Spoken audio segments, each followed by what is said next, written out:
Ce soir, nous avons le plaisir d'accueillir Alexandre Chagne qui va nous parler de ce qui est au cœur de la transition énergétique, c'est-à-dire l'impact et l'avenir des batteries lithium-ion.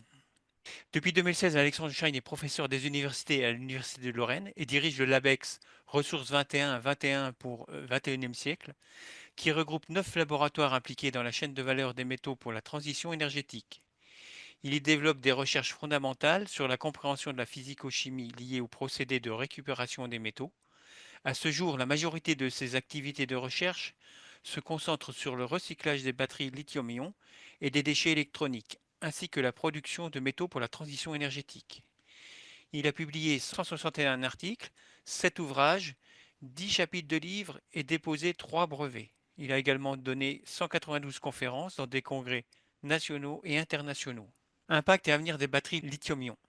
C'est un sujet d'actualité. En effet, la presse, qui n'est jamais avare en mauvaises nouvelles, se fait largement l'écho des nuages qui s'amoncellent au-dessus de la voiture électrique européenne et des batteries qui en sont l'élément essentiel. Baisse des ventes de voitures électriques, quasi faillite de Northvolt, géant suédois de la fabrication de batteries, production moindre que prévu de batteries à la Gigafactory d'ACC à Douvrin, suspension par le groupe minier français Eramet de son projet d'usine de recyclage de batteries. Dans la présentation qui va suivre, Alexandre Schein mettra en lumière les enjeux liés à l'approvisionnement en ressources sous la transition énergétique, avec un accent particulier sur les batteries lithium-ion. Nous explorerons avec lui la technologie associée, les défis de R&D et les méthodes de production des matières premières, notamment le lithium. Enfin, nous discuterons des défis relatifs au recyclage de ces batteries.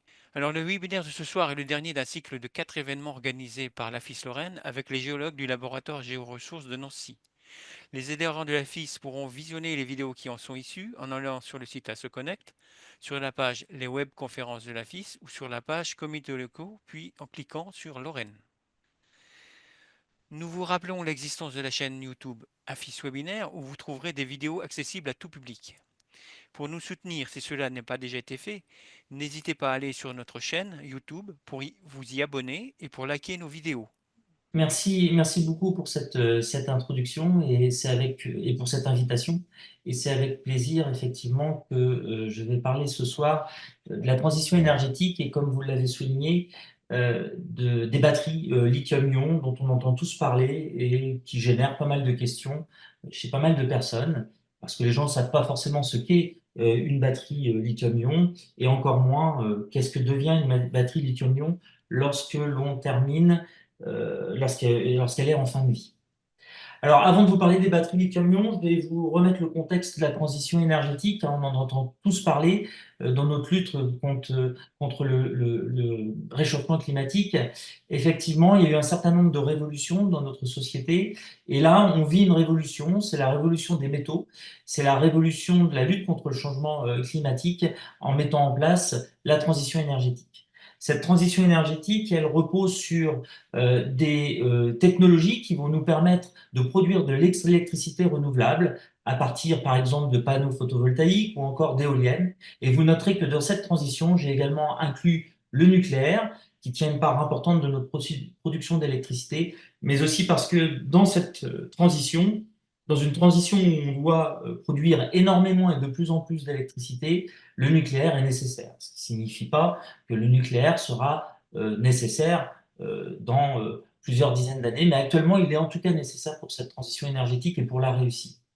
Alors, je vous disais que, effectivement, on avait besoin d'un certain nombre de technologies pour produire de l'énergie renouvelable, mais cette énergie renouvelable, c'est une énergie qui n'est pas permanente, elle est intermittente, c'est-à-dire que quand il n'y a pas de soleil ou quand il y a plus de soleil ou plus de vent, eh bien, il va falloir tout de même avoir de l'électricité. Et cette électricité ne pouvant pas venir du photovoltaïque ou de l'éolienne quand il n'y a pas de vent ou pas de soleil, il faut pouvoir la stocker.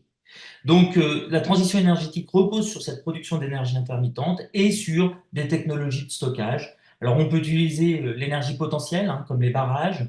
On peut faire de la conversion chimique en utilisant l'hydrogène comme vecteur, en faisant de l'électrolyse de l'eau pour produire de l'hydrogène et de l'oxygène lorsqu'on a un surplus d'énergie intermittente, et ensuite réutiliser cet hydrogène pour refabriquer de l'électricité lorsqu'on en a besoin. On peut aussi penser aux piles à combustible ou encore aux fameuses batteries lithium-ion dont on va parler ce soir. Alors, toutes ces technologies de production d'énergie, de stockage de l'énergie, en tout cas la plupart, reposent sur l'utilisation de métaux et de ressources minérales. Des ressources minérales essentiellement non énergétiques d'ailleurs.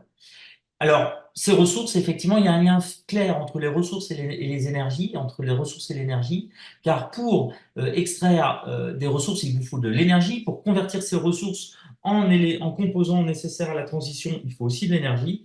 Et si vous voulez produire de l'énergie, il va vous falloir des ressources. Si vous voulez stocker cette énergie, il va également vous falloir des ressources. Donc, il y a un lien fort entre ressources et énergie, et il faut l'avoir clairement en tête lorsque l'on pense transition énergétique. Alors, ces ressources, vous avez ce schéma qui est intéressant, qui avait été tracé par le BRGM, qui montre l'évolution de la production de 14 matières premières entre 1919 et 2050. Et la première chose qui choque dans ce schéma, c'est la croissance exponentielle de la production de ces matières premières. Et si vous faites un petit calcul simple, c'est-à-dire si vous regardez la quantité de matières premières qui a été produite entre 2010 et 2050, vous verrez que on aura produit beaucoup plus de matières premières que ce qu'on a produit entre le début de l'humanité et 2010. Alors c'est même inquiétant de voir cette courbe qui est exponentielle, qui est liée au fait que nous sommes dans une société où on cherche la croissance infinie. C'est inquiétant parce qu'on se considère dans un système ouvert alors que nous sommes dans un système fermé. La Terre est un système fini, ce n'est pas un système infini, les ressources ne sont donc pas infinies. Il faut donc pouvoir infléchir cette courbe si on veut qu'elle soit soutenable, que notre société soit soutenable. Et pour l'infléchir, eh bien, on peut penser à l'économie circulaire, mais ça ne suffira pas. Si on est dans une économie en pleine croissance, eh bien, le recyclage ne suffira pas à subvenir à nos besoins. Ou alors, il faut penser sobriété, il faut penser changement des comportements des consommateurs et peut-être changement des modèles économiques pour pouvoir infléchir cette courbe. Alors, ces ressources dont on parle beaucoup actuellement, avec plein de discussions géopolitiques notamment, d'où viennent-elles? Ces ressources, elles sont soit ce qu'on appelle des ressources primaires, c'est-à-dire des ressources issues des mines, soit des ressources secondaires, c'est-à-dire des ressources issues des déchets, du recyclage. Alors, il y a une analogie qu'on peut faire entre ressources primaires et ressources secondaires. Dans les ressources primaires, vous le voyez sur cette figure à gauche ici, par exemple, si je prends l'industrie du cuivre, eh bien le cuivre, il n'est pas seul. Le cuivre, il est accompagné de plein d'autres métaux qui peuvent être expliqués par des modèles géologiques. Par exemple, avec le cuivre, on va avoir du cobalt, de l'or, de l'argent, mais aussi des platinoïdes qui sont des métaux plutôt intéressants d'un point de vue économique et qu'il faut absolument co-valoriser avec le cuivre.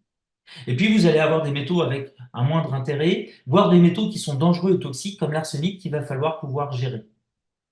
C'est la même chose pour le nickel. Le nickel, effectivement, il va être accompagné d'autres métaux. Et alors qu'avant, on ne cherchait pas à covaloriser le cobalt avec le nickel, maintenant, on a compris que l'on doit le covaloriser parce que le cobalt est un élément aussi important que le nickel, en particulier pour les transitions que nous sommes en train de connaître. Alors ces gisements, vous voyez, ils sont polymétalliques. Il y a plusieurs métaux à l'intérieur de ces gisements. Et en plus, ces gisements, ils sont de plus en plus pauvres. Les gisements d'hier ne sont plus les gisements d'aujourd'hui. Aujourd'hui, ils sont polymétalliques, mais ils sont plus pauvres qu'avant. Ça signifie qu'il est beaucoup plus complexe de les extraire et d'en extraire des métaux pour ensuite produire les éléments métalliques dont on a besoin dans notre quotidien. Il faut donc pouvoir mettre en place des procédés qui soient des nouveaux procédés capables d'aller chercher des métaux dans des milieux beaucoup plus complexes. Ça, c'est ce qu'on appelle les procédés hydrométallurgiques, voire une combinaison de procédés pyrométallurgiques et hydrométallurgiques. En ce qui concerne les ressources secondaires, de la même manière, les ressources secondaires sont complexes. Quand on était au XVIIIe siècle, les ressources étaient là beaucoup moins polymétalliques. Si on fait l'analogie avec les ressources primaires, pour faire une épée ou un bouclier, on avait besoin de 3-4 éléments métalliques pour faire nos alliages. Et puis aujourd'hui, avec l'avènement de l'électricité, puis maintenant les hautes technologies que l'on connaît actuellement et les équipements de la transition énergétique et de la transition digitale, on se retrouve avec des objets qui sont bien plus compliqués, avec énormément de métaux. Des métaux qui ne sont pas associés naturellement entre eux, et contrairement aux métaux qu'on retrouve dans les gisements. Alors ça signifie que finalement, on a une analogie, on a là aussi des ressources qui sont complexes, qui sont polymétalliques, mais à la différence des ressources primaires, ce sont des ressources qui sont très riches en métaux. Vous avez beaucoup plus de métaux dans les ressources secondaires en concentration que dans les ressources primaires. C'est ce que je vous ai mis ici sur cette petite figure. Si vous voulez fabriquer une tonne de lithium, eh bien, vous pouvez la fabriquer à partir des roches litinifères, comme celles qu'on trouve en Australie. Il vous faudra 250 tonnes de minerais. Ou alors à partir des saumures qu'on va retrouver en Argentine ou au Chili. Et là, il vous en faudra 750 tonnes de saumures pour produire une tonne de lithium. Si vous voulez produire cette même tonne de lithium à partir de batteries lithium-ion usagées, il vous en faudra près de 10 fois moins que les minerais. Il vous faudra que 30 tonnes de batteries lithium-ion pour produire une tonne de lithium.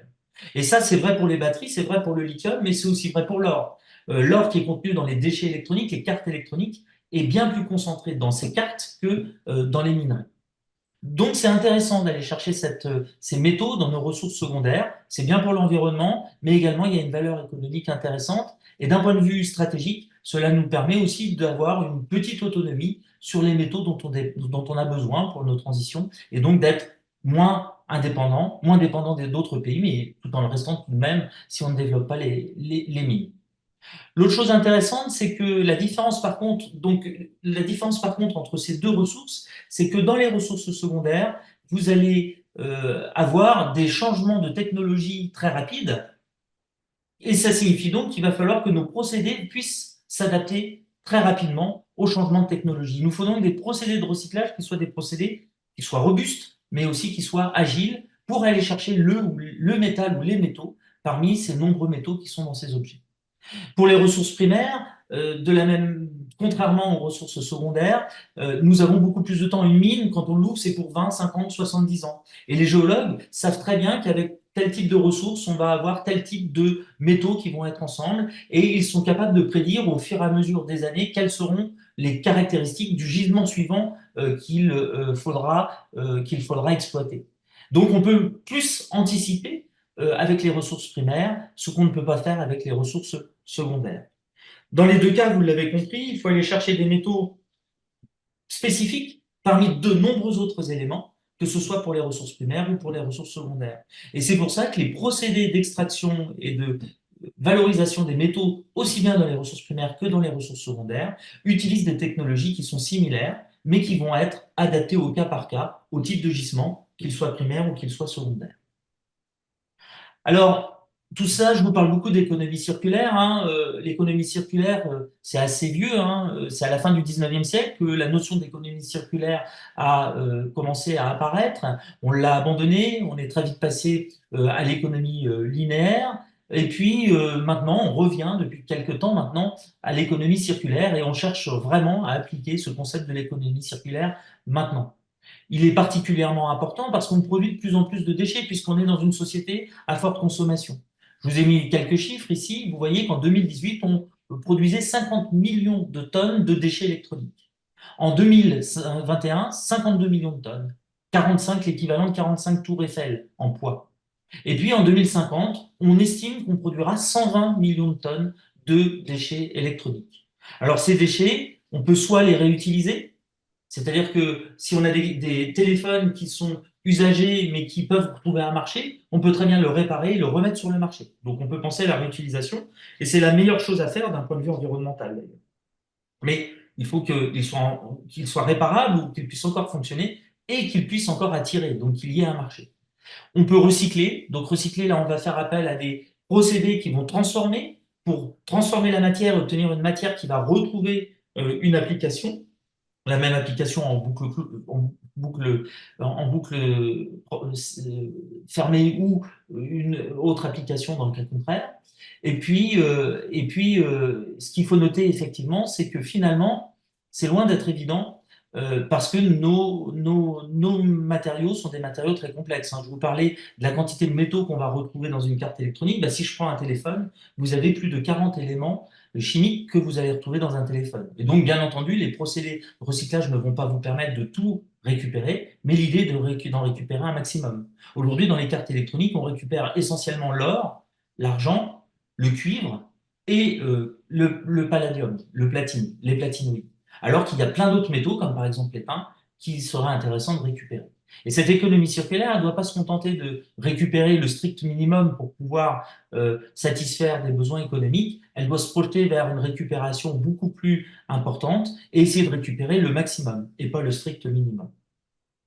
Alors là, je vous ai mis un schéma qui montre le principe de l'économie circulaire. Donc, vous avez la mine traditionnelle pour extraire les matières premières. Ces matières premières vont être extraites, séparées, valorisées, concentrées, transformées par un certain nombre de procédés, puis utilisées sous leur bonne forme pour faire des objets.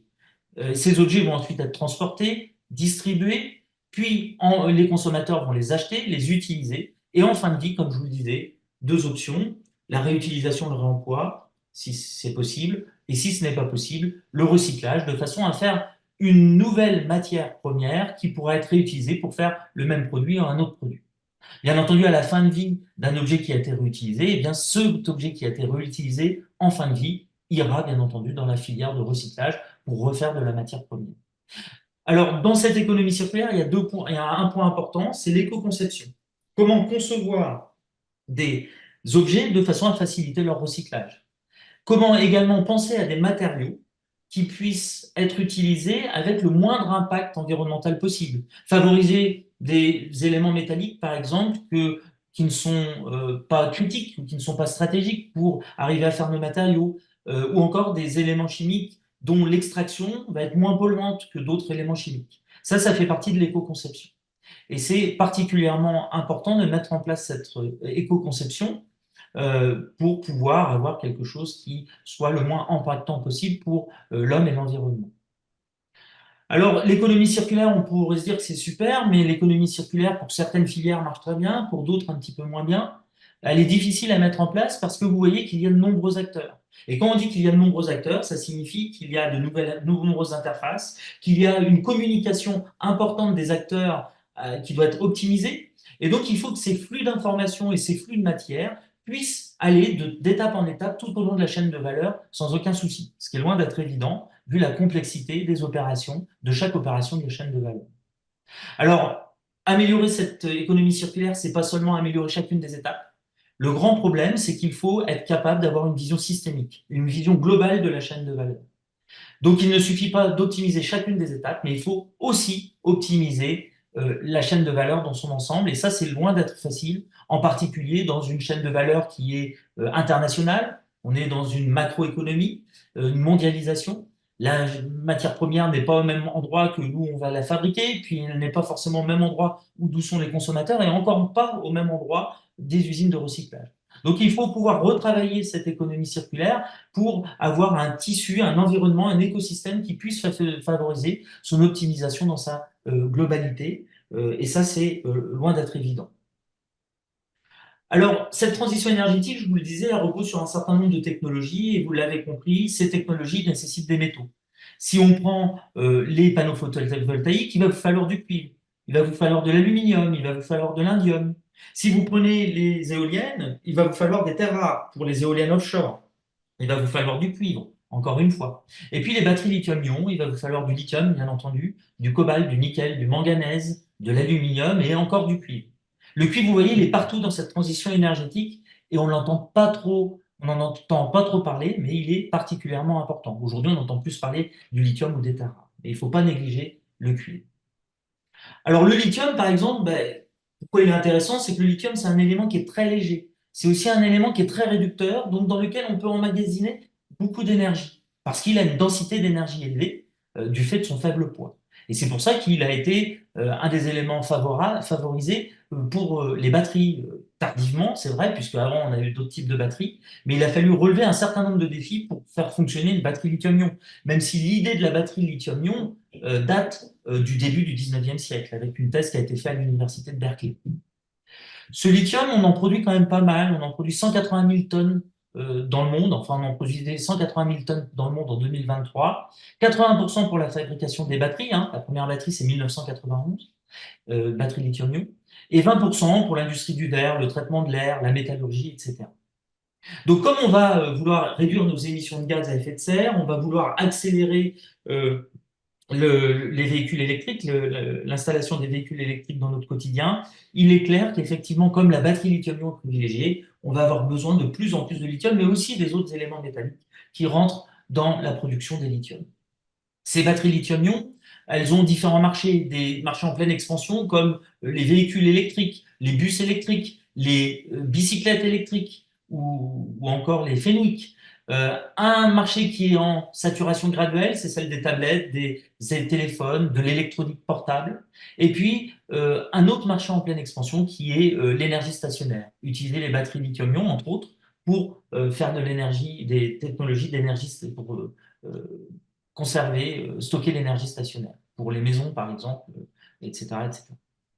Alors comment marche une batterie? Eh bien, la première batterie lithium-ion a été commercialisée par Sony en 1991. Elle était constituée d'une électrode négative en graphite, d'une électrode positive en oxyde de cobalt lithié. Et entre ces deux électrodes, on mettait un séparateur en polyéthylène polypropylène dans lequel on imbibait un électrolyte liquide inflammable constitué de carbonate d'alkyle et de sel de lithium.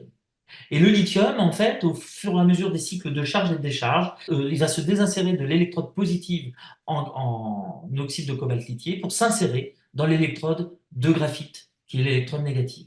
Ça va faire un cycle de charge et on aura un cycle de décharge qui sera la réaction inverse. Et on cherche à ce que cette réaction soit la plus réversible possible pour qu'on puisse mettre autant d'électricité lors de la charge que d'électricité qu'on va récupérer lors de la décharge.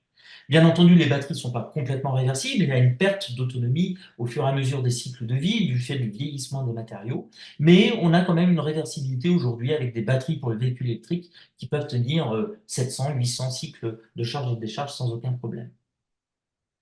Alors ce lithium, effectivement, il entre dans la composition des batteries puisqu'on a un oxyde de cobalt lithié à l'électrode positive et un électrolyte qui contient un solvant dans lequel on dissout un sel de lithium. Et donc on a besoin de lithium. Et cette quantité de lithium, elle va dépendre de la taille de la batterie, de l'énergie de la batterie. Pour une batterie d'une Tesla modèle S, il va vous falloir 50 kg de carbonate de lithium. Si vous comparez avec un téléphone portable, c'est 2 à 3 grammes de lithium dans une batterie de téléphone portable. Donc en moyenne, on est autour de 50-60 kg de carbonate de lithium par batterie de véhicule électrique, ce qui est quand même assez important. Alors ces matériaux, on s'attend à une forte augmentation. Vous allez voir dans la littérature différents chiffres. C'est toujours difficile de faire des prédictions, mais quoi qu'il en soit, c'est des chiffres de cette envergure, avec une augmentation par 35 pour le nickel, par 20 pour le cobalt et par 25 pour le lithium entre 2018 et 2030 en termes de production. Donc c'est cet ordre de grandeur de chiffres, même si on peut trouver des chiffres un peu différents. Alors d'où viennent ces éléments? Le cobalt, bien, il va venir principalement du Congo. Vous avez aussi du cobalt en Chine, au Canada. Vous en avez en Nouvelle-Calédonie, donc dans nos territoires. Effectivement, on va pouvoir produire aujourd'hui du cobalt, puisque maintenant on le valorise, ce qui n'était pas vrai avant, on ne valorisait que le nickel. Le lithium, principalement à 60%, il vient d'Australie. À 40%, il vient du triangle en Amérique centrale, donc en Amérique du Sud, pardon, donc Chili, Argentine et la Bolivie a du lithium, mais pour le moment, il n'est pas trop un gros producteur. Donc, principalement Australie-Chili, 60% Australie, 40% Amérique du Sud. Ça devrait s'égaliser à 50-50 avec les nouvelles innovations. En Europe, on espère en produire. Le Portugal commence à produire avec une mine qui s'est ouverte.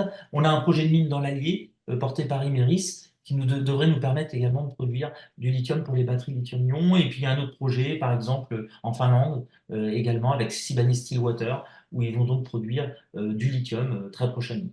Le manganèse, principalement, il vient d'Afrique du Sud, mais la Chine en a, l'Australie également, le Gabon en a un très bon gisement de manganèse au Gabon également. Et le nickel, eh bien, c'est le Canada et l'Australie. La Nouvelle-Calédonie également produit du nickel. Et puis, il y a un gros projet de production de nickel pour les batteries lithium-ion en Indonésie également, et de cobalt également.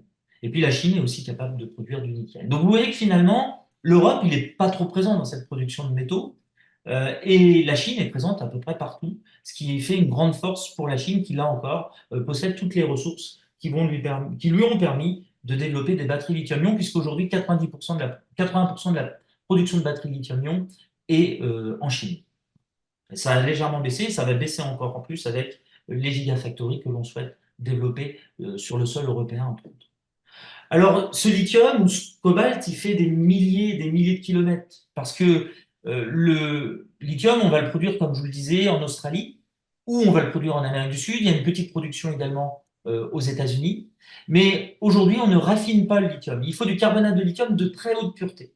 Et le carbonate de lithium ou l'hydroxyde de lithium qui sont produits en Australie ou en Amérique du Sud ou aux États-Unis n'ont pas la qualité requise pour fabriquer des batteries lithium-ion encore. Alors, il y a eu une amélioration, maintenant on commence à en produire, mais une grosse partie de la production va donc aller jusqu'en Chine et c'est en Chine qu'on va raffiner. Et les Chinois, après avoir raffiné, ils vont vendre des sels, mais pas uniquement. Leur objectif n'était pas de vendre uniquement des sels ou uniquement de vendre des matériaux d'électrodes positives. Ils fabriquent des batteries, ils vendent des batteries. Et c'est pour ça qu'aujourd'hui, la Chine a le quasi-monopole sur la production de batteries, mais aussi de sels de lithium. Pareil pour le cobalt, il est principalement produit au Congo, mais où est-ce qu'on va le raffiner? Où est-ce qu'on va le transformer? C'est en Chine. Donc là encore, c'est une force de la Chine qui a bien anticipé les choses. On le voit ici sur cette figure qui montre effectivement les différents pays impliqués dans la production de métaux pour les technologies propres, hein, les panneaux solaires, les véhicules électriques, les éoliennes. Et vous voyez que la Chine est présente partout. L'Europe apparaît dans le déploiement, dans la commercialisation maintenant. Et l'idée, c'était vraiment de reprendre possession et d'être capable d'être autonome dans notre chaîne de valeur, pas uniquement l'Europe, mais les pays hors Chine d'une manière générale. Et c'est pour ça qu'il y a de nombreux projets européens, notamment de production de gigafactories, d'usines de recyclage, de production de raffineries pour raffiner les métaux, et également de production de matériaux d'électrodes pour les batteries lithium-ion, afin qu'on puisse alimenter nos gigafactories en matière première pour fabriquer les batteries. Alors, ce lithium, je vous le disais, hein, il vient, vous voyez, 60 000 tonnes vient d'Australie, 39 000 tonnes de Chili, et puis maintenant, on commence à avoir une production de Chine également. L'Argentine en produit 6 200 tonnes, mais cette production va augmenter, notamment avec le dernier projet d'Eramet qui va produire sur le site d'Argentine du lithium de qualité batterie grade, de qualité batterie. En Europe, vous voyez, on a des gisements. On ne connaît pas très bien notre sol sous-sol et donc il y a un gros travail à faire pour mieux connaître nos sous-sols et savoir les métaux qui sont présents. Et l'important, c'est pas uniquement d'avoir des gisements, parce que vous pouvez avoir des gisements, vous pouvez avoir des ressources dans votre sous-sol, mais si vous n'êtes pas capable de les exploiter, ce n'est pas possible de pouvoir produire. C'est le cas du Portugal. Le Portugal, pendant de nombreuses années, il y a un très beau gisement au Portugal, mais pendant de nombreuses années, il y a eu un bras de fer pour éviter l'ouverture de la mine. La mine s'ouvre maintenant, mais il a fallu de nombreuses années pour que la population accepte l'ouverture de cette mine. Il a fallu des discussions, il a fallu rassurer, il a fallu expliquer que la mine d'aujourd'hui n'est plus la mine d'hier. Bien entendu, une mine a un impact. Ce qu'on cherche, tout comme toute industrie, il peut y avoir des accidents aussi. Donc ce qu'on cherche, c'est à démontrer que l'on fait notre maximum pour réduire au maximum le risque des mines et que les mines d'aujourd'hui, avec la réglementation, ne sont plus les mines d'hier. Alors, dans tout ça, vous voyez de nombreux gigafactories, de projets de gigafactories. Il est clair que tous ces projets ne verront pas le jour, hein. On a déjà dans cette liste un certain nombre de gigafactories qui ne verront pas le jour. Mais ça montre quand même la dynamique qui s'est instaurée sous l'impulsion de l'Europe et des gouvernements pour pouvoir mettre en place ces gigafactories et produire nos batteries pour être plus autonomes et pouvoir ainsi avoir nos propres véhicules électriques sans aller chercher des batteries qui sont notamment en Chine. Alors, ça signifie qu'il y a un certain nombre de consortiums qui sont créés, des consortiums, par exemple, les Ramed qui avaient fait un consortium avec Suez, Renault Veolia Solvay qui avait fait des consortiums. Ça, c'est des consortiums, ou encore Orano qui a fait des consortiums avec PSA, et puis avec une Gigafactory ACC, et d'autres sociétés. Et ça, c'est assez nouveau, cette structuration des industries sous la forme d'un écosystème pour pouvoir effectivement produire des batteries, les recycler et avoir vraiment une bonne visibilité, une intégration de toute la chaîne de valeur. Alors, ces consortiums, aujourd'hui, certains n'existent plus, hein. C'est la vie des consortiums. Ils se créent, ils se défont et ils se recréent. Donc, c'est assez vivant. On est toujours dans des périodes d'incertitude, effectivement. Mais il est clair que, très probablement, malgré les annonces qu'on a pu voir, il y aura des usines de recyclage des batteries. Peut-être pas une ouverture en 2026 ou 2027 comme c'était prévu, mais peut-être 2028. Tout dépendra des ventes des véhicules électriques. Car avant tout, ces usines de recyclage, elles ne vont pas être alimentées par des elles ne vont pas être alimentées par des batteries usagées en premier lieu, mais d'abord par des résidus de production des gigafactories. Et si vous avez des gigafactories qui produisent, il vous faut absolument des usines de recyclage pour recycler dans un premier temps ces résidus de batteries de production. Et puis, dans un second temps, lorsque les batteries usagées arriveront, eh bien, ces usines de recyclage traiteront ces batteries usagées.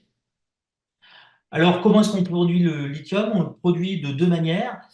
Une à partir des roches litinifères. Donc, on va en Australie, par exemple, c'est la spodumène, qui est un silicate d'aluminium lithié, et on va le mettre dans un four à 1050 degrés pour faciliter ensuite sa dissolution. Et puis ensuite, on va le mettre dans un autre four à 200 degrés pour faire ce qu'on appelle un grillage sulfatant en présence d'acide sulfurique concentré. Et ça va permettre de transformer le lithium en sulfate de lithium. Et par un simple lavage à l'eau, on va pouvoir récupérer le lithium. Ce lithium va contenir plein d'autres éléments, plein d'autres impuretés, et il va falloir mettre en place des opérations de purification pour éliminer ces impuretés.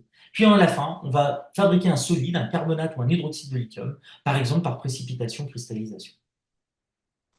Donc là, il y a un projet, Sibanye Stillwater, qui envisage de produire 200 000 tonnes par an de concentré de spodumène qui permettront de produire 15 000 tonnes par an d'hydroxyde de lithium sur le sol européen en Finlande. L'autre manière de produire le lithium, c'est de le faire à partir des saumures, qui sont des solutions très concentrées en sel et qui vont contenir quelques centaines de ppm de lithium. Elles sont à 200, 300 mètres de profondeur, on va pomper ces eaux, les mettre dans des bassins. On est dans des régions arides à 5000 mètres d'altitude. L'eau va donc s'évaporer, et au fur et à mesure que ça s'évapore, certains sels vont cristalliser, puisqu'ils ne vont plus, leur concentration va dépasser la solubilité. Et donc, on va pouvoir éliminer les différents sels au fur et à mesure des mois.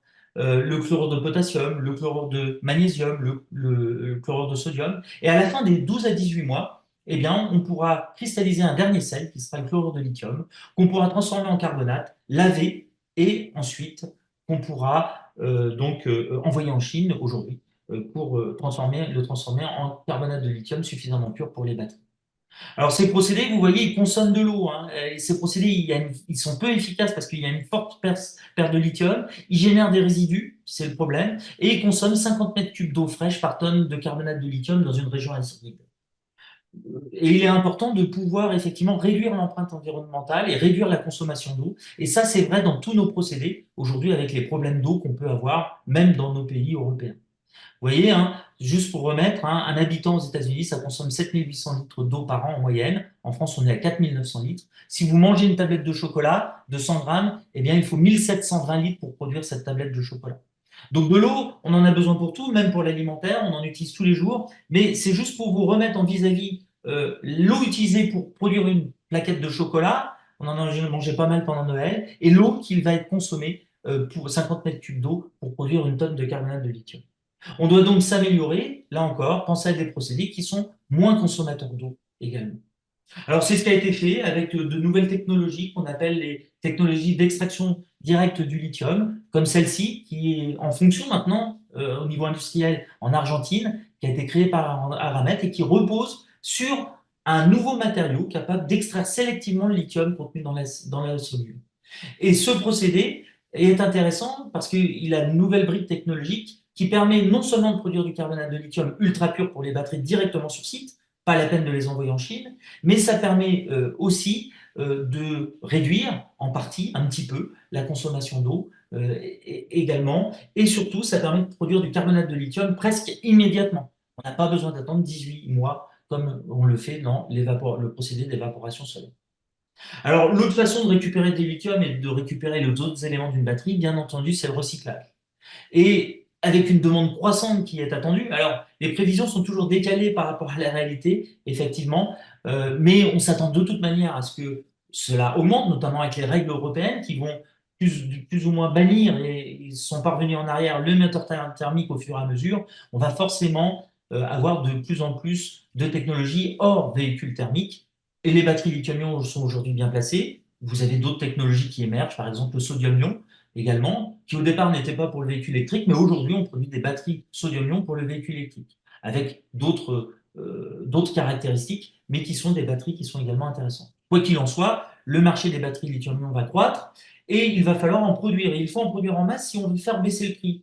40% du prix d'une voiture, c'est d'une voiture électrique, c'est la batterie lithium. Donc réduire le prix d'une véhicule électrique passe par réduire le prix de la batterie. Et pour réduire la batterie, il faut avoir des gigafactories qui produisent en masse. Donc ça, on s'attend aussi à une chute du prix du véhicule électrique en faisant chuter le prix de la batterie. Et il le faut si on veut être compétitif par rapport aux véhicules chinois, dont les batteries, puisque eux, ils ont commencé il y a plus de 10 ans, ils ont des batteries qu'ils produisent en masse à des coûts relativement faibles par rapport aux coûts qu'on peut avoir. Et ces batteries, elles ont de la valeur. Elles contiennent 44% de la valeur, c'est la cathode. 15%, c'est l'anode. 10%, c'est l'électrolyte. Donc, on va essayer de récupérer les métaux qui sont contenus dans la cathode. On va essayer de récupérer le graphite qui est contenu dans l'anode, le lithium qui est contenu dans l'électrolyte, parce que c'est là que se trouve la valeur de la batterie lithium.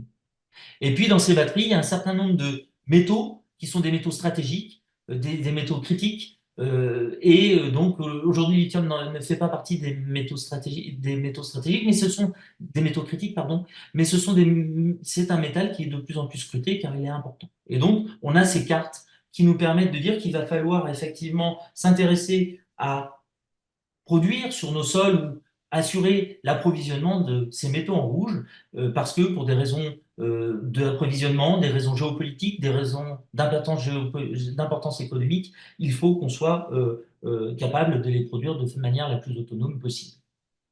Alors, comment est-ce qu'on recycle? Eh bien, une batterie, on va, dans un premier temps, la mettre dans un broyeur. Enfin, déjà, la batterie, on va la prendre. Après l'avoir pris, on va enlever toute l'énergie qui est à l'intérieur. Donc, on va faire une décharge profonde pour des raisons de sécurité. Une batterie, c'est 300, 400, 500 kg.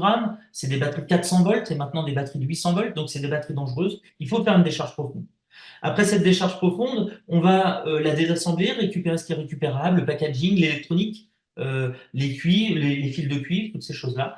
Puis cette batterie désossée, on va ensuite la mettre dans un broyeur et puis on va faire un certain nombre d'opérations physiques qui vont nous permettre de créer un concentré. Et ce concentré, c'est un concentré métallique qui contient aussi du graphite. Et c'est à partir de ce concentré qu'on va démarrer les procédés dits hydrométallurgiques qui permettent de récupérer les métaux qui sont contenus dans ce concentré. Alors, elle est essentielle, ce recyclage il est essentiel parce qu'aujourd'hui, la réglementation oblige. C'est ce qu'on appelle la responsabilité élargie du producteur. En 2006, il y avait une législation, une directive sur le recyclage des accumulateurs et des piles, mais qui n'est pas du tout adaptée aux batteries lithium. Donc, l'année dernière, c'est en juillet 2023, c'est pas l'année dernière maintenant, en juillet 2023, la réglementation a évolué et cette réglementation a indiqué qu'il fallait augmenter le taux en poids de recyclage de la batterie, d'une part, qu'il fallait aussi fixer des objectifs sur un pourcentage de matière recyclée pour le cobalt, le nickel, le lithium, le cuivre. En 2031, il faudra recycler 95% du cobalt, 95% du nickel, 80% du lithium, 95% du cuivre. Et une autre contrainte est que ces matériaux recyclés, en partie, doivent pouvoir être réintégrés, en partie, partiellement, dans la fabrication de nouvelles batteries pour fermer la boucle. Et ça, la réglementation l'impose. Ça signifie donc qu'on doit absolument mettre en place ce recyclage des batteries lithium.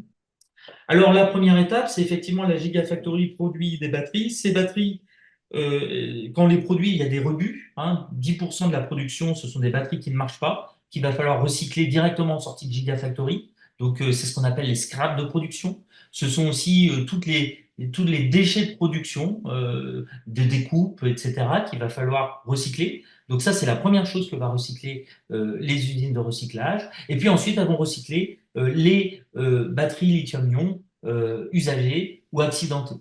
Donc là, d'abord, on va faire une décharge profonde, puis après un démantèlement. Démantèlement manuel, aujourd'hui, l'idée, c'est de pouvoir utiliser l'intelligence artificielle et des robots pour faire des démantèlements automatiques, automatisés, robotisés, avec des robots capables de reconnaître chaque vis contenue dans une batterie et capables de trouver la stratégie la meilleure pour pouvoir démanteler la batterie. Ensuite, on va faire ce que je vous disais, des concentrations physiques. Donc, on va déchiqueter la batterie, on va la mettre en petits morceaux, on va la broyer sous atmosphère inerte pour éviter que ça s'enflamme. Puis ensuite, on va faire des opérations de tamisage, de séparation par densité. On va faire flotter certains matériaux pour pouvoir récupérer un sel métallique. Et ce sel métallique, on va le traiter par hydrométallurgie. On va d'abord le mettre dans un acide, l'acide sulfurique en présence d'eau oxygénée, ce qui va faire passer les espèces métalliques en solution. On va récupérer le graphite d'une part, et aujourd'hui on a un challenge sur comment est-ce que l'on peut, on sait récupérer le graphite, mais maintenant comment est-ce qu'on peut le réutiliser pour refaire des nouvelles électrodes pour les batteries lithium-ion. Là, il y a un nouveau challenge de régénération de ce graphite issu du recyclage. Et d'un autre côté, on va donc récupérer une solution d'acide contenant des métaux. Et ces métaux, ensuite, il va falloir les séparer un à un. Pour les séparer un à un, on va mettre en place des stratégies d'extraction dites liquide-liquide, de précipitation et de cristallisation, qui va nous permettre d'avoir des sulfates de cobalt, des sulfates de nickel, des sulfates de manganèse, des hydroxydes de lithium ou des carbonates de lithium. Et tous ces sels très purs vont pouvoir être réutilisés, remélangés pour refaire des nouveaux matériaux d'électrode. Voilà, j'en finis. Alors, juste, j'avais une conclusion quand même avant de terminer complètement. Donc, ce que je voulais dire par là, c'est que vous voyez que l'économie circulaire, elle est essentielle pour notre société, pour des raisons environnementales également, mais aussi pour préserver nos ressources premières, bien entendu. Il est crucial de penser plus local. Comment est-ce qu'on peut s'approvisionner localement? La mondialisation, c'est bien, mais elle a aussi ses défauts. Il faut faire cet approvisionnement local peut-être en ouvrant des mines, euh, mais également en pensant à la mise en place du recyclage. C'est important. Vraiment, ce sont des déchets urbains, ce sont des déchets riches en métaux. Et puis aussi, ce qu'il ne faut pas oublier, c'est qu'il faut penser à la conception des matériaux. Par le passé, les chimistes de la science des matériaux faisaient des matériaux très performants et ne se posaient pas la question si ça avait un impact sur l'environnement d'utiliser tel type de matière première. Eh bien aujourd'hui, il faut faire des matériaux qui utilisent des matières premières qui ne soient pas critiques, qui soient le moins polluantes possible lorsqu'on les extrait, et puis faire des matériaux qui consomment le moins de matières premières pour pouvoir faire attention, préserver nos matières premières. Donc il ne faut pas uniquement penser à l'efficacité de l'objet, il faut quelquefois avoir un compromis, peut-être un objet moins performant, mais avec moins d'impact environnemental. Et donc, il vous faut, dans la conception des matériaux, maintenant prendre en compte la rareté des métaux, la recyclabilité des matériaux que l'on va mettre en place, l'impact environnemental de la synthèse, les problématiques éthiques et sociétales qui accompagnent l'extraction et la transformation des matières premières. Et c'est particulièrement ces points-là qu'il va falloir regarder. Voilà, je vous remercie pour votre attention. Et si vous êtes intéressé par ces sujets, voici deux livres que j'ai effectivement publiés sur le recyclage pour l'un, d'une manière générale, incluant les politiques de recyclage, et sur la chimie du lithium et des matériaux associés aux batteries lithium-ion pour ce deuxième livre. Et évidemment, beaucoup de questions portent sur les secondes vies, en fait, ce que tu m'as dit être les secondes vies des batteries. Alors, beaucoup de questions différentes. Est-ce que je vais pouvoir utiliser des batteries pour mes photovoltaïques? Est-ce que ça a un sens de réutiliser les batteries à usage domestique? Est-ce que, etc. Euh, Tu n'as pas abordé ce sujet-là. Ça serait intéressant que tu nous le déposes. Il y a 5-6 questions sur le sujet. Donc, je te laisse la parole. Oui, alors effectivement, alors ces batteries de véhicules électriques, quand elles sont en fin de vie, on considère qu'à peu près, il reste 80% de l'énergie dans ces batteries de véhicules électriques, ce qui signifie que c'est beaucoup. Mais effectivement, on ne peut plus les utiliser pour le véhicule électrique pour des raisons d'autonomie du véhicule. Donc ces batteries, il y a tout à fait un sens à pouvoir les réutiliser. Et c'est d'ailleurs ce qu'on souhaite pouvoir faire. Maintenant, effectivement, le principal problème, c'est le diagnostic. Comme je le disais, une batterie, on a tous eu hein, des batteries qui ont pris feu, pas uniquement des batteries de véhicules électriques d'ailleurs. Donc, c'est des objets qui sont assez dangereux, tout simplement parce que ce sont des matériaux qui sont très réactifs et qui sont en contact avec des solvants organiques, l'électrolyte. Donc c'est un solvant et un sel, qui est inflammable. Donc il est évident que un matériau réactif avec un solvant qui est inflammable peut entraîner des dangers. Et une batterie, c'est un objet qui est très compliqué parce que c'est comme une poupée russe. C'est rempli de plein de petits. Il y a plein de petites cellules à l'intérieur. Et dans une batterie, on ne peut pas savoir effectivement si la batterie est défectueuse, quelle est la cellule qui est défectueuse et à quel point elle est défectueuse. Donc il y a tout un travail de diagnostic qui est actuellement fait en termes de recherche pour avoir une meilleure vision de l'état de santé de la batterie avant de pouvoir la réutiliser. Donc oui, réutiliser les batteries, c'est quelque chose qu'il faut faire, mais effectivement, il faut être certain du diagnostic de la batterie avant. Donc ça, c'est une première chose à connaître. Maintenant, les batteries de demain, c'est des batteries qui seront plus des batteries avec électrolyte liquide. Les batteries de demain, ça serait des batteries dites tout solides. Alors, c'est pas encore sur le marché, hein, les tout solides auxquels je pense. Il y a quelques batteries tout solides qui existent sur le marché, mais des tout solides avec des matériaux inorganiques. Et dans ce cas-là, on va avoir des batteries qui vont être moins dangereuses, moins inflammables. Et celles-ci seront probablement plus faciles pour une réutilisation sans avoir des risques de départ de feu finalement.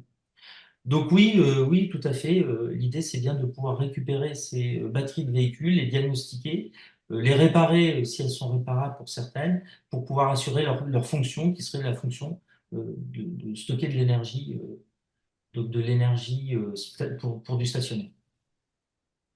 Là, il y a deux, trois questions qui tournent autour de la réparation justement des batteries. Est-ce que d'abord ça peut être fiable? Est-ce que ça peut être envisageable? Il y a un spectateur, par exemple, qui nous dit que lorsque les voitures électriques sont accidentées, on les met globalement à la casse parce que les batteries ne sont pas réparables. D'autres qui nous disent que le coût économique de la réparation est de toute façon astronomique et qu'on n'y arrivera pas. C'est vrai pour les lithium-ion, c'est vrai pour les suivantes. Oui, c'est vrai, effectivement, c'est une technologie qui est assez compliquée. Quand on monte une batterie, comme je vous disais, c'est une poupée russe. Donc, pouvoir identifier d'où vient le problème et pouvoir ensuite le réparer est très, très compliqué. Maintenant, effectivement, si c'est... Alors, j'ai vu récemment qu'il y avait une entreprise qui se lançait dans la réparation des batteries. Et donc là, c'est-à-dire que dans un pack de batteries, on va avoir des modules. Donc, l'idée, c'est pas de réparer les cellules qui sont dans un module, mais c'est de changer le module. Donc, c'est de dire, grâce au diagnostic, on va savoir que dans ce pack de batterie, on a tel module qui ne marche pas. On enlève ce module et on le remplace par un nouveau. Donc, et on peut réutiliser la batterie. Donc, c'est une réparation, mais c'est pas la réparation ultime qui consiste à dire, bah là, je répare jusque la cellule qui va pas, parce que ça, c'est trop compliqué.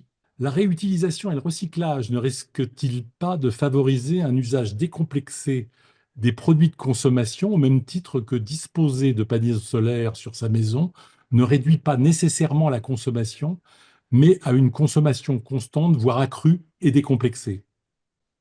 Oui, c'est une très bonne réflexion. Je, je, Ça ne m'étonne pas de lui. je partage. Plusieurs spectateurs ont indiqué que tu n'avais pas parlé initialement comme source de production électrique, la production hydroélectrique, les panneaux solaires thermiques, le solaire thermique, qu'est-ce qu'on m'a dit d'autre aussi? La géothermie. Pourquoi? Oh, parce que j'ai fait un choix, c'est vrai que j'aurais pu très bien parler de la géothermie, qui est plutôt important, effectivement, dans ma région, hein, la région du Grand Est, puisque on a de la géothermie à la frontière, au niveau de l'Alsace, à la frontière avec l'Allemagne. Et justement, cette géothermie, ces eaux géothermales contiennent aussi du lithium. Et donc, ce qu'on essaie de faire aujourd'hui, c'est de pouvoir utiliser l'énergie de la géothermie, mais en même temps en profiter pour récupérer le lithium qui est contenu à l'intérieur de ces eaux géothermales. Donc, on essaie de combiner les deux. Euh, les, euh, et puis oui, je suis tout à fait, c'est ce que je disais un peu au début, je parlais du stockage de l'énergie sous forme d'énergie potentielle. Donc là, on est dans les barrages, on est dans l'hydroélectricité également. Vous avez des pays comme les pays nordiques, hein, la Suède ou la Norvège, qui produisent énormément d'électricité avec des barrages hydroélectriques. Donc effectivement, ça c'est... Et puis aujourd'hui, on a même la gravité. On a une société chinoise, par exemple, qui a développé un système où elle va, lorsqu'on a un surplus d'électricité, on utilise l'électricité pour lever des masses, des grosses masses, et au fur et à mesure qu'on a besoin de l'électricité, on fait tomber les masses d'une manière assez calculée pour utiliser cette énergie potentielle pour refaire de l'électricité, pour pouvoir générer de l'électricité. Donc oui, la gravité, c'est ça qui est intéressant, c'est que dans ce domaine-là, il n'y a pas une seule solution, il y en a plusieurs. Maintenant, la question, c'est comment pouvoir coordonner tout ça intelligemment pour minimiser nos impacts et pouvoir continuer de vivre, en tout cas comme on vit aujourd'hui en termes d'énergie, et puis éventuellement faire face à l'augmentation. Mais ce que je voudrais dire, c'est que moi, je prône plutôt la sobriété. Donc pour moi, la solution, c'est ce que j'ai voulu dire quand je parlais de cette montée exponentielle et puis ensuite essayer d'infléchir la courbe. Elle doit passer par le consommateur, elle doit passer par le citoyen, elle doit passer par la sobriété. Et voilà, on pourra Alors, toujours produire plus, mais c'est... plusieurs questions sur les mines. Euh, Est-ce que Les mines, tu en as parlé un petit peu à propos du Portugal. Est-ce que le projet français peut être viable? Est-ce qu'il y a un intérêt, hein, avec une pointe d'ironie, un de nos spectateurs nous dit qu'après tout, il vaut mieux peut-être laisser faire les mines de lithium ailleurs. Est-ce que les mines de lithium, tu as dit à un moment qu'elles étaient beaucoup moins polluantes que les mines plus anciennes? Est-ce que tu confirmes tout ça et est-ce que tu peux préciser tout ça? Oui, ce que je voulais dire par là, c'est qu'effectivement, quand on parle de mines, on pense aux mines du 19e siècle, aux mines de charbon également. C'est un peu on était un pays minier par le passé, hein, avec nos mines de charbon, nos mines de fer. Plus récemment, les mines d'uranium. On avait de l'uranium dans le Limousin qui a dû s'arrêter à la fin des années 90. Aujourd'hui, les mines bah, qu'on a, elles sont surtout, je ne parle pas des carrières, hein. Les mines, elles sont surtout en Guyane, hein, et puis on va les retrouver en Nouvelle-Calédonie, par exemple. Et puis on va exploiter des mines à l'étranger. Par exemple, on exploitait par le passé au Niger. Maintenant, c'est arrêté pour l'uranium. Donc on a perdu un petit peu cette habitude, cette vision minière un petit peu sur nos territoires français, mais pas uniquement en France. Contrairement à d'autres pays comme le Canada, qui sont et ont toujours été des pays miniers, ou même les États-Unis ou l'Australie. Donc, la vision qu'on a, c'est les mines, effectivement, qu'on a connues par le passé, avec certaines mines qui ont entraîné d'ailleurs des gros problèmes écologiques, hein. On a des exemples de mines sur le territoire français, effectivement, avec un impact environnemental de l'après-mine. Quand la mine est en fonction, dans l'ensemble, ça peut aller, mais effectivement, c'est l'après-mine, comment est-ce qu'on gère la mine après? Et ça, les inquiétudes peuvent venir d'ici. La mine d'aujourd'hui, c'est une mine qui est quand même très cadrée. C'est avec une réglementation qui a évolué, avec une expérience des accidents passés, mais le risque zéro n'existe pas. Ça, il faut être clair. Toute activité, comme toute activité industrielle, parce qu'on peut considérer une mine comme une industrie, a eu aussi un impact sur l'environnement, un impact sur la société, sur le voisinage, qu'on essaie de minimiser un maximum. Donc, effectivement, si on prend, il y a eu le grand débat public sur la mine de lithium dans l'Allier, hein, cet été. Euh, et les grandes questions qui ont été posées pendant ce grand débat public, c'est notamment la gestion de l'eau.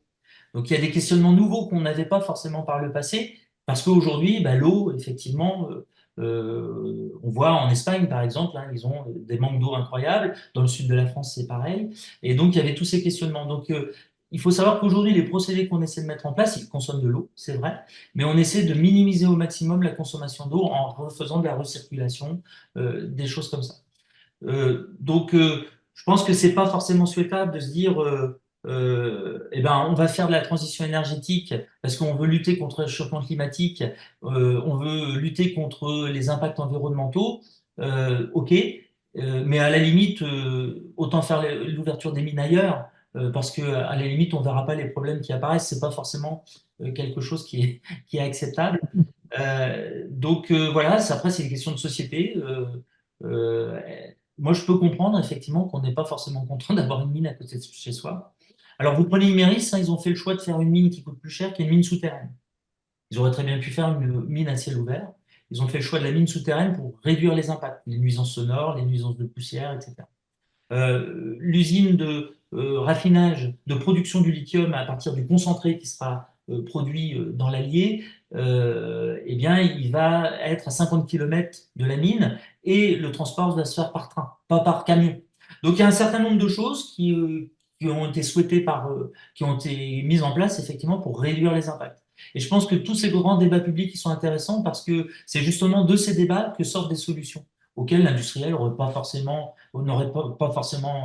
mis en place finalement. Quelle est la différence de concentration de lithium dans les saumures déjà exploitées, comme en Argentine, avec celle dans les fluides géothermaux, comme dans les forages profonds alsaciens?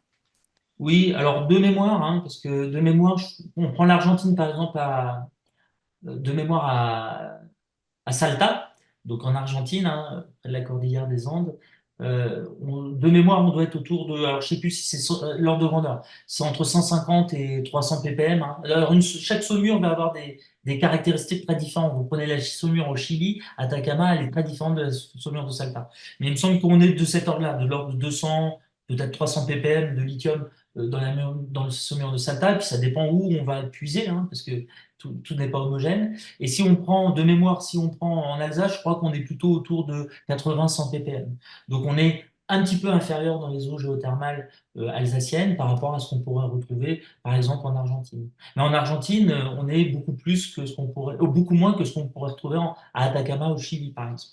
Donc ça vraiment dépend de la localisation de la mine. Mais c'est les ordres de grandeur. Et par rapport à l'Alsace, justement, Alors parce que c'est... l'Alsace, je vous dis, c'est à peu près 80 D'accord, ppm, d'accord, d'accord, d'accord, pardon. 80-100, je crois, de mémoire. La grande difficulté, c'est que là, on est dans des milieux, des eaux qui sont chaudes, qui sont sous pression. Donc, aller faire un procédé, parce qu'on va chercher la chaleur, donc on va réduire la température on va pomper la chaleur de la saumure, mais quand on va la réinjecter, il faut la réinjecter à une certaine température. Donc, on ne peut pas descendre à température ambiante. Et puis, il faut garder la pression. Donc, la difficulté, l'enjeu, il est là de pouvoir être capable d'aller chercher ce lithium dans des eaux géothermales qui sont moins riches que certaines autres saumures, mais en plus qui sont à haute température et sous pression. Alors, il y a eu des remarques sur certaines de tes slides, et il y en a une en particulier sur l'eau. Alors, il y a eu des discussions un peu animées sur l'eau, sur les chiffres d'eau que tu as publiés.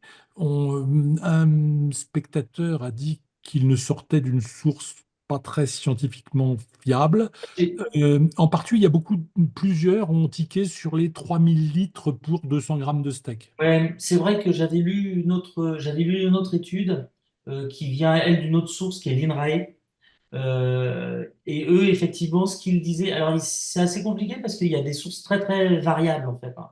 Mais l'INRAE, si on veut une source qui est une source qu'on connaît bien, effectivement, de mémoire, ils disaient que eux, pour produire 1 kg de viande de bœuf, ils étaient plutôt à entre 550 et 700 litres d'eau.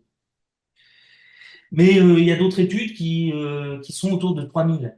Donc c'est toujours un peu compliqué en fait de pouvoir ressortir. Alors là, j'ai pris cette plaquette effectivement parce que qui trouvait un certain nombre de chiffres, mais je suis d'accord. Effectivement, on a une disparité sur les chiffres. Et 3000 litres pour le bœuf, je veux bien croire que ça fait beaucoup pour les 200 grammes je sais plus combien c'était, peut-être 500 grammes de C'était bœuf. 200 grammes, 200 grammes, Ah, 200 et grammes de litres. plus. Effectivement, quand on regarde ce que dit l'INRAE, ils sont plutôt autour de 500-700 litres pour 1 kg de viande de bœuf, et je veux bien le croire, effectivement. Mais c'est toujours difficile, hein. C'est Oui, comme bien toutes sûr. les analyses de cycle de vie, c'est toujours très difficile de vérifier. Et on a souvent, pareil, la consommation d'eau dans les procédés. Eh bien, dans les procédés en général, ou d'émissions de CO2, on a des grands écarts entre les différentes études. Et c'est assez difficile de pouvoir en ressortir vraiment quelque chose. Une autre question sur l'avenir des batteries. En l'état actuel des connaissances et même des caractéristiques du lithium, peut-on envisager une future génération de batteries miniaturisées? Le recyclage des batteries, une autre question, mais qui est du même. Le recyclage des batteries semble être une grande complexité. Envisagez-vous une simplification possible?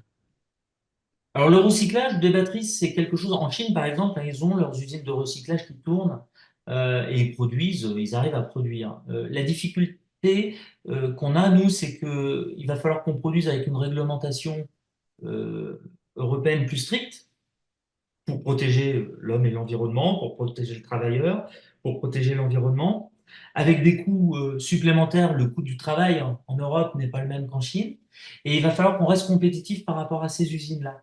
Et c'est pour ça que la réglementation, elle est là, pour s'assurer qu'on puisse conserver, la réglementation est là pour forcer au recyclage, pour que le recyclage se fasse, et se fasse dans des bonnes conditions. Donc les procédés de recyclage, ils existent, mais aujourd'hui, les enjeux, ils sont de réduire le coût, de réduire la consommation des réactifs, d'avoir des usines qui soient capables de fabriquer des matériaux à la bonne pureté. Et aujourd'hui, la difficulté, si c'est complexe, c'est parce qu'on cherche vraiment à enlever les pouillèmes dans le matériau final qu'on va produire pour qu'on puisse le réutiliser dans les batteries. C'est ça la complexité, c'est pour ça qu'on a cette complexité-là. Mais voilà, aujourd'hui, on cherche à réduire le coût, et donc réduire le coût, ça passe par réduire le nombre d'opérations. Donc ça passe par simplifier le procédé. Donc c'est ce à quoi on travaille, aussi bien en académique que dans l'industrie, c'est de pouvoir effectivement réduire le nombre d'opérations et de simplifier les procédés au maximum. Le- dans la même veine, quid du remplacement du lithium par le sodium? Les constructeurs asiatiques semblent commencer à le faire, dit un de nos interlocuteurs. Oui, tout à fait. Au début, le sodium-ion, au début, quand on en parlait, on disait non, c'est pas pour les batteries lithium-ion, parce que le sodium est plus lourd que le lithium, hein, donc il a une densité d'énergie moindre. Ça va plutôt être pour les petits appareils électriques, les perceuses, ou alors les Fenwick automatisés, les robots automatisés chez Amazon, par exemple, pour citer Amazon, et je peux en citer plein, eh bien, où ils ont juste besoin d'une charge rapide, mais pas forcément d'une autonomie grande. C'est-à-dire que le sodium-ion, ce qui est intéressant, c'est qu'on va le charger très rapidement. Il a une densité moindre, donc c'est moins autonome, mais la charge est rapide.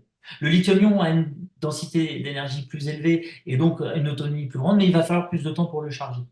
Donc je dirais que les deux sont intéressants. Et aujourd'hui, effectivement, on dit finalement le sodium-ion, il est intéressant avec les progrès qu'il y a eu. Il est intéressant pour les véhicules électriques et maintenant on a des batteries sodium-ion en Chine, Cattle notamment en fabrique, pour le véhicule électrique.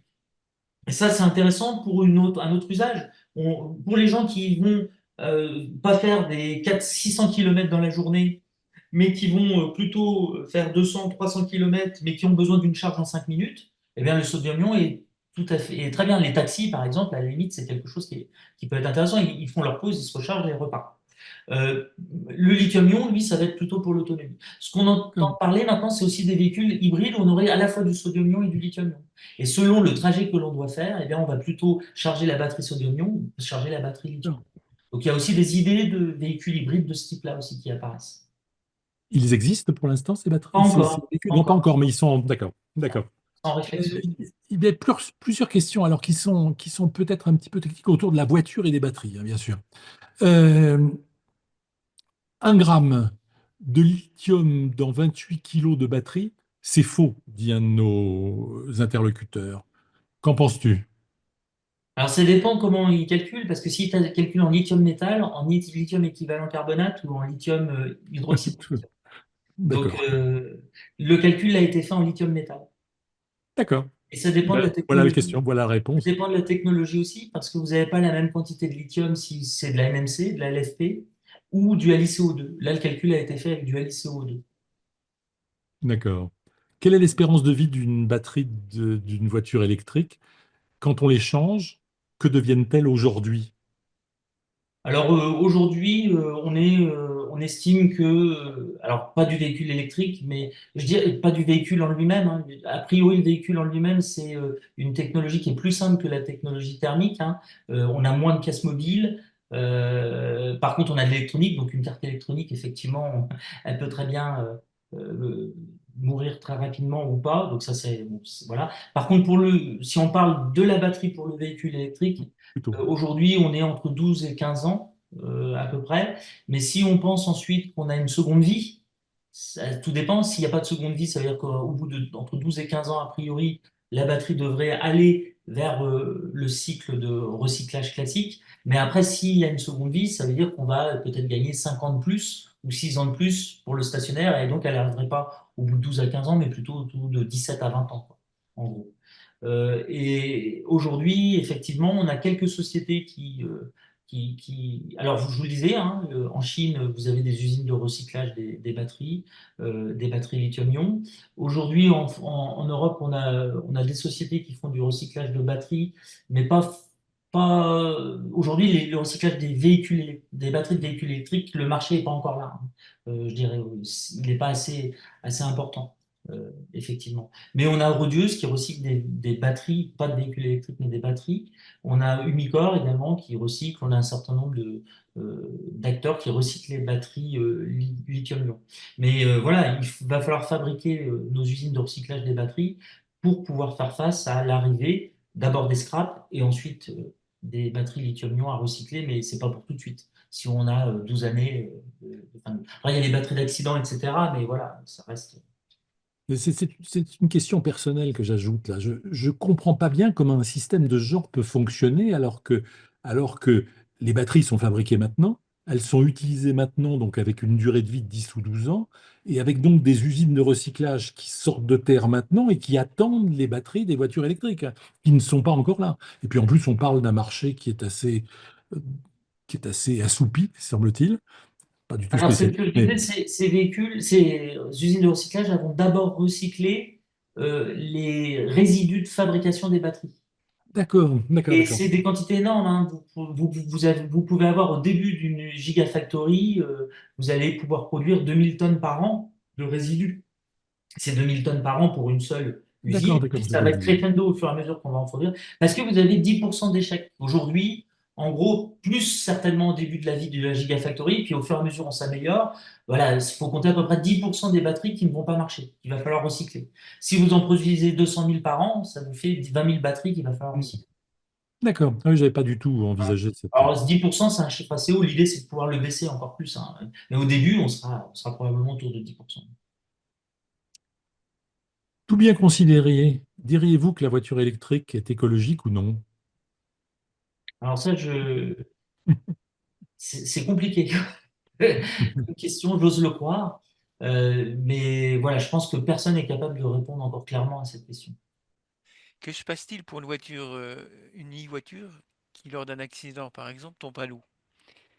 Est-ce que 40 à 50 kilos de lithium vont contaminer le lit de la rivière, par exemple? Ouais. Alors, dans les batteries, donc c'est pas du lithium métal, hein, on est bien d'accord, c'est un sel de lithium. Donc, effectivement, c'est un produit qui pourrait se retrouver potentiellement dans la nature.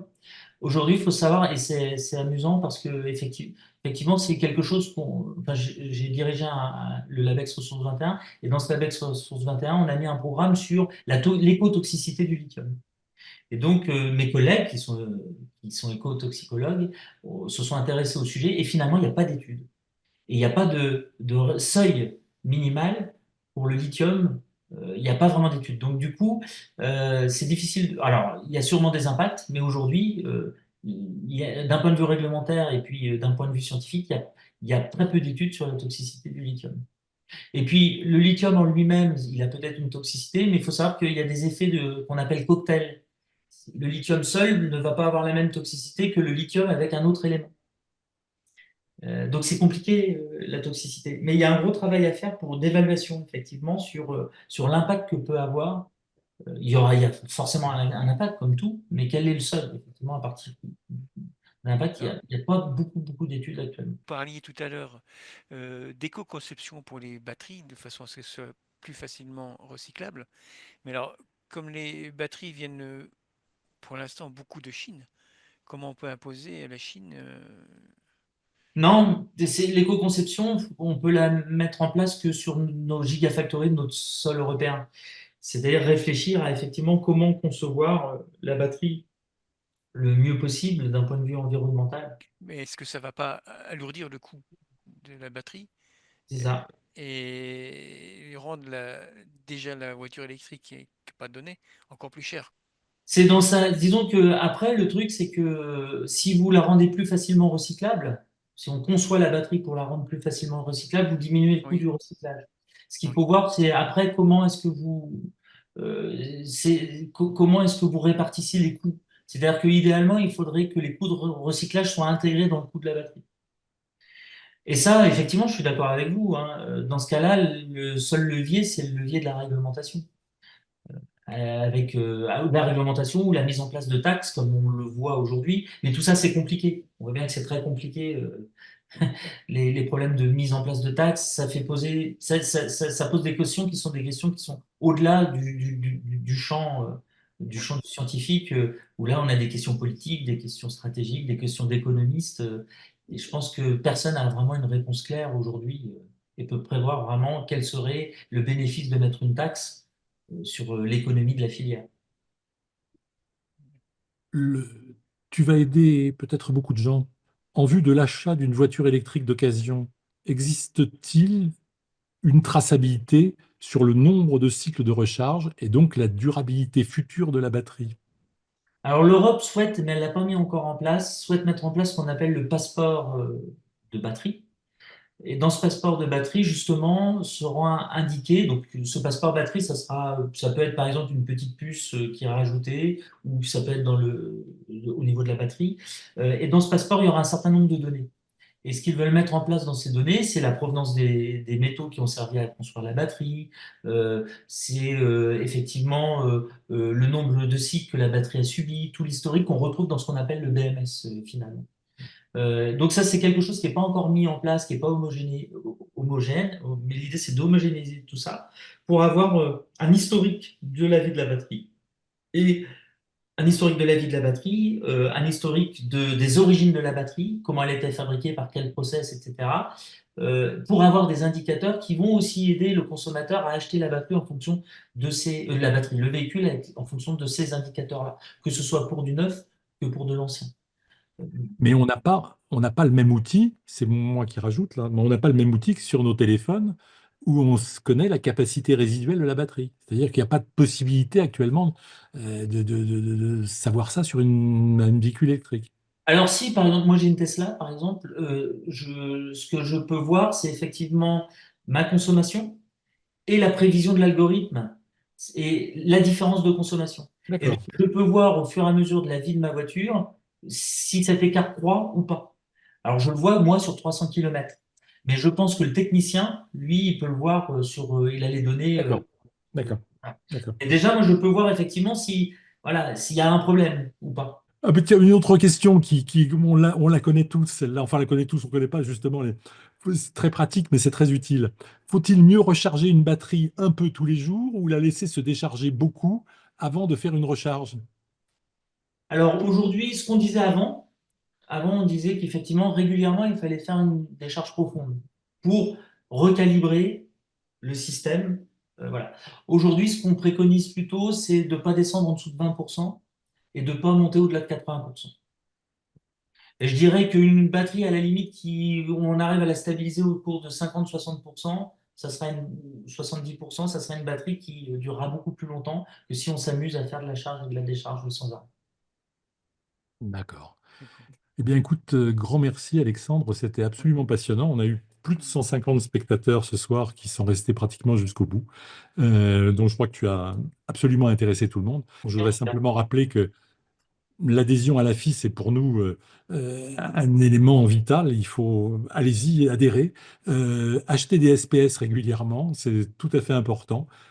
Et notre prochain webinaire dans 15 jours, mars, Planète B, point d'interrogation. Merci d'avoir regardé cette vidéo. N'hésitez pas à la partager autour de vous et à vous abonner sur notre chaîne YouTube pour recevoir les prochaines. Nous vous rappelons également que vous pouvez retrouver le dernier numéro de la revue de l'AFIS Science et Pseudosciences en kiosque et sur notre boutique en ligne, ainsi qu'accéder gratuitement à tous les anciens numéros sur notre site internet afis.org et sur notre application smartphone Afis Science. De plus, si vous souhaitez soutenir notre association, vous pouvez également adhérer via notamment notre site internet. Encore merci, à bientôt!